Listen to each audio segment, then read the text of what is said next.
Shalom dan salam sejahtera buat kita semua. Sebelum saya memulai presentasi saya terlebih dahulu akan memperkenalkan diri saya dulu. Perkenalkan, nama saya Ira Celiani Garingging, NPM 22020003. Saya dari Fakultas Manajemen Informatika kelas 2201. Di sini saya akan mempresentasikan materi yang berjudul penjadwalan. Baik, saya akan memulai presentasi saya. Penjadwalan adalah aktivitas perencanaan untuk menentukan kapan dan di mana setiap operasi sebagian dari pekerjaan secara keseluruhan harus dilakukan pada sumber daya yang terbatas, serta pengalokasian sumber pada suatu waktu tertentu dengan memperhatikan kapasitas sumber daya yang ada. Tipe-tipe penjadwalan. Tipe-tipe penjadwalan terbagi atas 3 bagian, yaitu yang pertama penjadwalan jangka pendek, penjadwalan jangka menengah, dan penjadwalan jangka panjang. Dan kita masuk ke bagian strategi penjadwalan. Terdapat 2 strategi penjadwalan, yaitu strategi yang pertama yaitu penjadwalan non-preemptive atau run to completion. Pada penjadwalan ini, apabila suatu proses telah diberi kesempatan atau jatah, maka tidak dapat diambil alih proses lain sampai proses tersebut selesai. Yang kedua, penjadwalan preemptive. Penjadwalan ini merupakan kebalikan dari penjadwalan non-preemptive, di mana proses lain dapat mengambil kesempatan atau jatah waktu proses lain. Ini sangat berguna pada sistem di mana proses memerlukan tanggapan dari pemproses lebih cepat. Misalnya, pada sistem waktu nyata, kehilangan interupsi dapat berakibat fatal, atau pada sistem interaktif time sharing, penjadwalan preemptif untuk menjamin waktu tanggap yang memadai.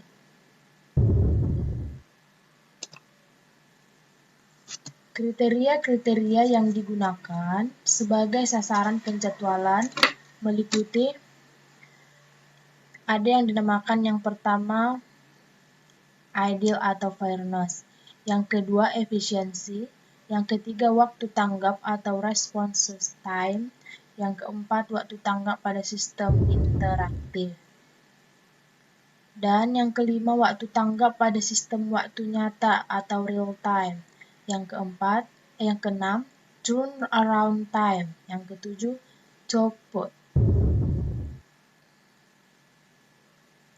Algoritma pada penjadwalan.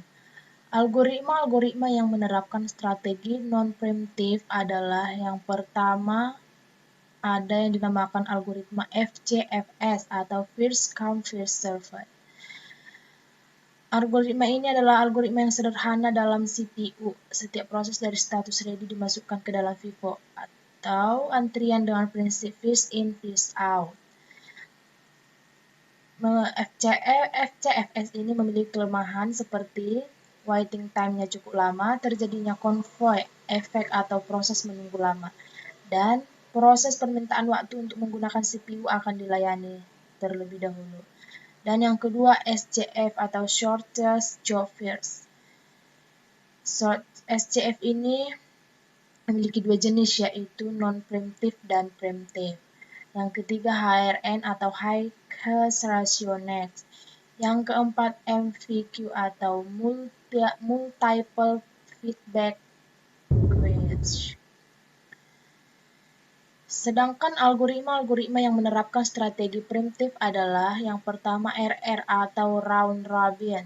Algoritma ini memiliki ketentuan seperti berikut.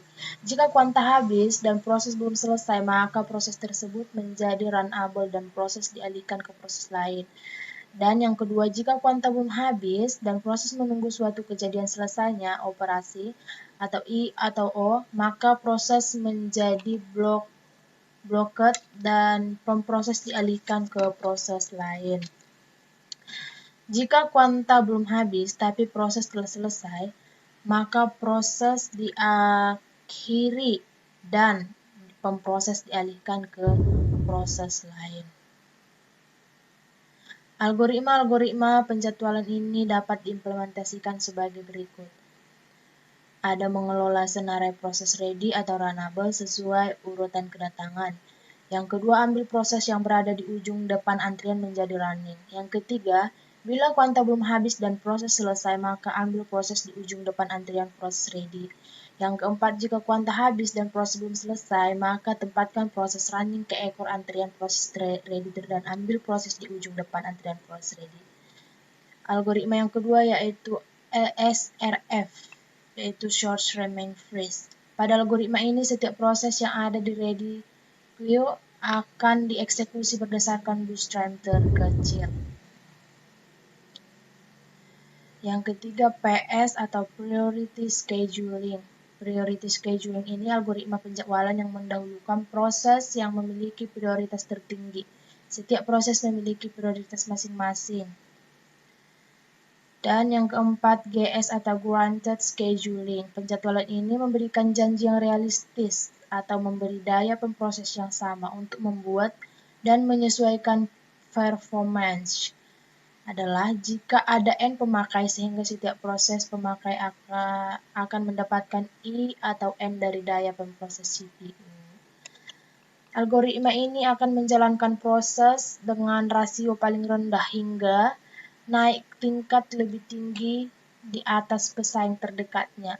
Ide sederhana ini dapat diimplementasikan ke sistem karena jumlah waktu pemproses tiap pemakai dapat diketahui. Maka dapat dihitung rasio antara waktu pemproses yang sesungguhnya harus diperoleh, yaitu 1 atau N waktu pemproses. Algoritma ini seluruhnya dan waktu pemproses yang telah diperuntukkan proses itu. Rasio 0,5 berarti sebuah proses hanya punya 0,5 dari waktu apa yang CPU miliki dari rasio 2,0.